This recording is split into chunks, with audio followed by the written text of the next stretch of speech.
আসসালামু আলাইকুম ওয়া রাহমাতুল্লাহি ওয়া বারাকাতুহু। আলহামদুলিল্লাহ, আজকে আমাদের ক্লাসে আলোচনার বিষয় থাকবে কণ্ঠনালীর পরিচয়। কিসের? কণ্ঠনালীর পরিচয়। আবার বলেন, কিসের? কণ্ঠনালীর পরিচয়।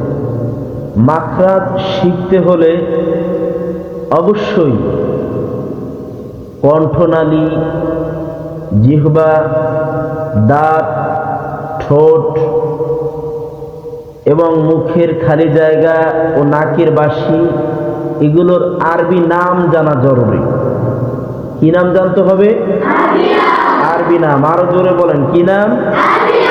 আরবি নাম। আমরা কণ্ঠনালীর পরিচয় সম্পর্কে এবার আলোচনা করব ইনশাআল্লাহ।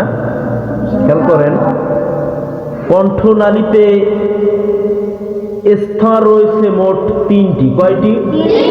সবাই একটু কষ্ট করে আঙ্গুলি জায়গায় দেখান, হাত জায়গায়। কণ্ঠনালীতে স্তর রয়েছে মোট কয়টি? মোট কয়টি?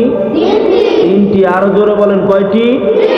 তিনটি। আসুন আমরা তিনটি স্তরের নাম আরবিতে বলবো। কে কে পারেন হাত জাগান তো একটু ভালো করে। আলহামদুলিল্লাহ, দুই একজন ব্যতীত সবাই পারেন নাকি? আচ্ছা, আসেন।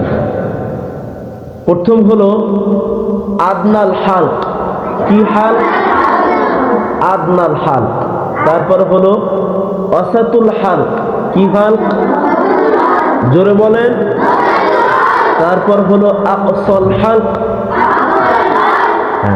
আদনাল হালক অর্থ কি? কণ্ঠনালীর শেষ ভাগ। কণ্ঠনালীর শেষ ভাগ। শেষ ভাগ কোথায় থাকে? সবাই হাত দিয়ে দেখেন কোথায়। হ্যাঁ, শেষ ভাগ থাকে কোথায়? উপরে। কোথায়? এটার নাম কি? আদনাল হালক। কি হাল? হ্যাঁ। তারপর ওয়াসাতুল হালক। কি হাল? ওয়াসাতুল হালক। এটা হলো কণ্ঠনালীর মধ্যখানকে বোঝানো হয়েছে। সবাই হাত দেন, কণ্ঠনালীর মধ্যখানকে।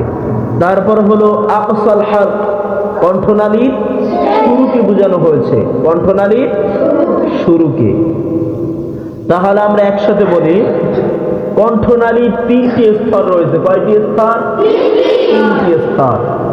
আদনাল হালক, ওয়াসাতুল হালক, আকসাল হালক। আদনাল হালক, ওয়াসাতুল হালক, আকসাল হালক। আদনাল হালক কণ্ঠনালীর শেষ, ওয়াসাতুল হালক কণ্ঠনালীর মধ্যখান, আকসাল হালক কণ্ঠনালীর শুরু। ওই ছেলেটাকে মাঝখান থেকে সরাই দাও, সরাই দাও, সরো, তুমি পিছনে চলে যাও। তারপর দাঁতের পরিচয়। কিসের পরিচয়? দাঁতের পরিচয় জানা এটাও খুব জরুরি বিষয়। দাঁতের পরিচয় জানতেই হবে। তাহলে প্রশ্ন হলো, একজন প্রাপ্তবয়স্ক মানুষের মুখে সাধারণত দাঁত থাকে কয়টি? কয়টি?